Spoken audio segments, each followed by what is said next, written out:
He was not messaging people the day before saying, I'm going to be murdered. They're coming after me. I'm just going to jump in here and tell you that's a lie. What we know happens thereafter is Charlie concludes this call with Josh and the rabbi, and then he sends off text messages to his security chief, Dan Flood, also to Andrew Colvett, and he says to them that they are going to kill me. And then you have the Times Events reel able to say this. That's the narrative. It was written. This is the perfect screenplay for them.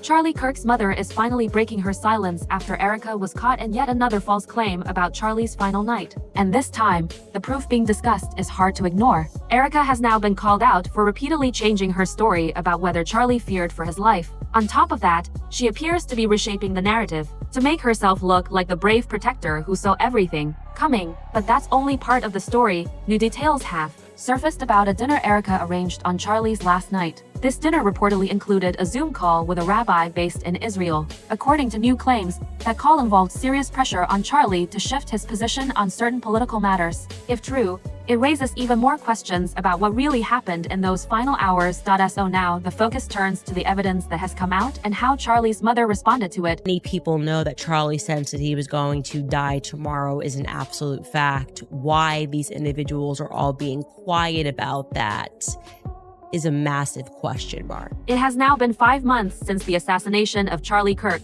yet the media spotlight has focused almost entirely on one person, his widow.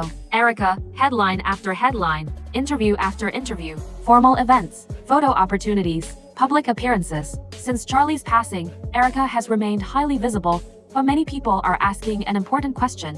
Where are Charlie's parents? They have stayed out of public view. They have not been front and center. And notably, Erika has barely mentioned them. Instead, she has suggested that her own mother played a central maternal role in Charlie's life.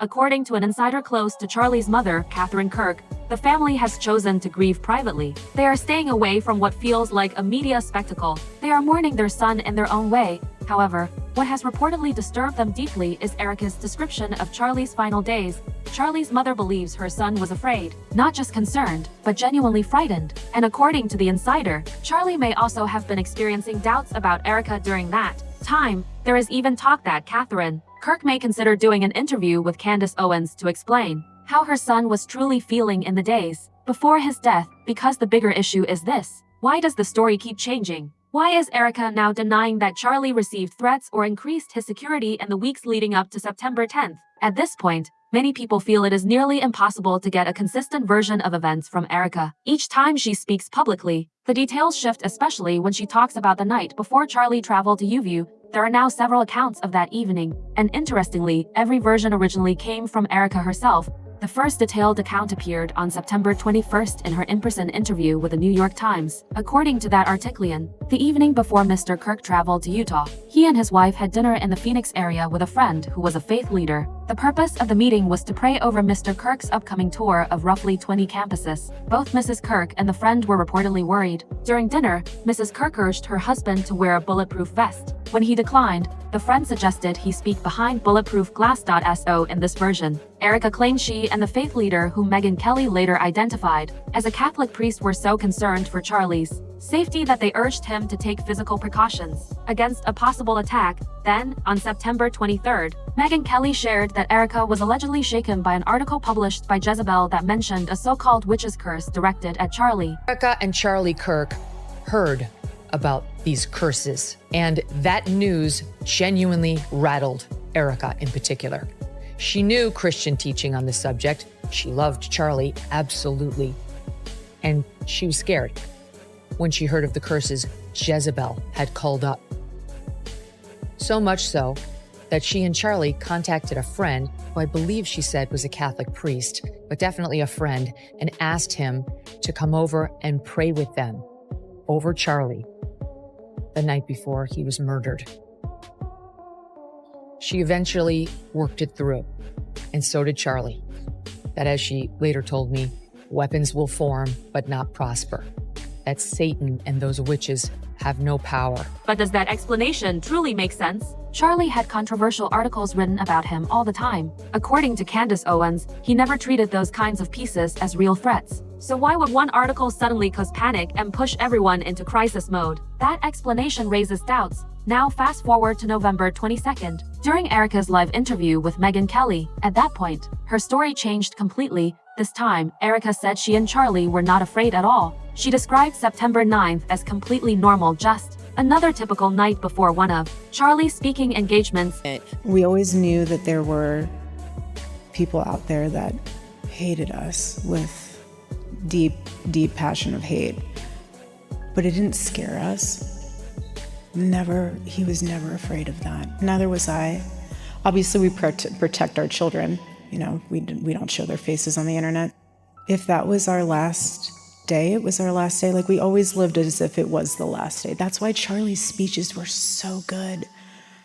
But again, it wasn't anything that, you would think any different. Acute. No. But here's the issue. That statement directly conflicts with what she previously told the New York Times earlier. Erika said she was so worried on September 9th that she urged Charlie to wear a bulletproof vest. She also described him as being unsettled that night before the UView event. In fact, in her New York Times interview, she gave this description: his adrenal glands were just going off. He got up and I could hear him eating something in the kitchen. That paints a picture of a man who was anxious, unable to sleep, and clearly uneasy. So which version is true? Was Charlie afraid? Was he restless and on edge? Or was it just another ordinary evening with no fear at all? The contradiction is difficult to ignore, and now another important detail has entered the conversation, something that reportedly happened on September 9th that Erika has not discussed publicly. This involves more than just a Catholic priest. It involves a rabbi living in Israel. According to Candace Owens, on September 8th, Charlie sent a message stating that he was stepping back from the Israel cause. That is significant when you consider who the major donors to Turning Point are. So Charlie writes in this group chat, just lost another huge Jewish donor, $2 million a year because we won't cancel Tucker. I'm thinking of inviting Candace. Somebody writes, ugh. Charlie writes, Jewish donors play into all of the stereotypes. I cannot and will not be bullied like this, leaving me no choice but to leave the pro-Israel cause. After Candace raised this point, Turning Point affiliated podcaster Josh Hammer clarified that the message was actually sent on September 9th.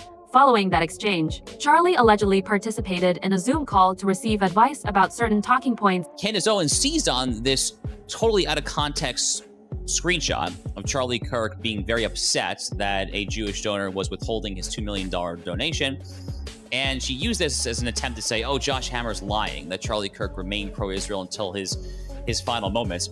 Yeah. But she's also holding aside that 2 hours after this screenshot, if you look at the timestamps, 2 hours after that, I and a few others were in a small Zoom chat, a small Zoom call with Charlie Kirk the night before he was killed that Charlie organized. Charlie organized this Zoom call for the express purpose of trying to make sure that he had all the best answers, the best messaging advice for how to speak about Jewish-Christian relations and the Israel question on college campuses. Here is where the situation becomes even more complicated. Candace reported that the Zoom call included a rabbi who does not live in the United States.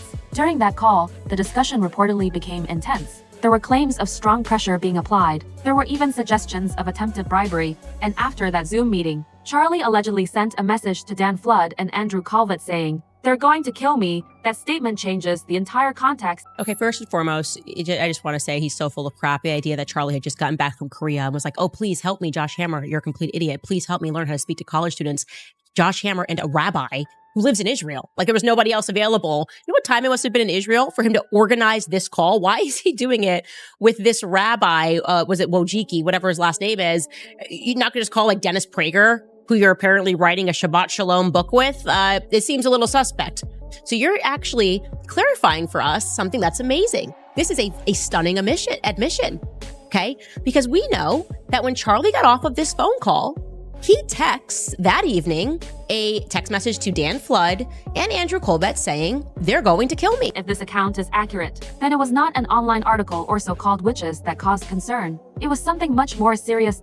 So the question becomes, why has Erika not addressed the Zoom call involving a rabbi? Why is she now denying that Charlie texted multiple people expressing fear for his life? The inconsistencies continue to grow. However, one thing seems to be shifting. Charlie's parents are no longer staying completely silent. There is increasing discussion that Catherine Kirk may speak publicly, possibly on Candace Owens' podcast. Many people believe the public deserves a clear and honest account of Charlie's final days, not a story that changes from interview to interview. As more information comes out, the version of events that Erika has presented appears to be facing more scrutiny, and the full truth about what happened on Charlie's last day may soon come to light. The story is still developing.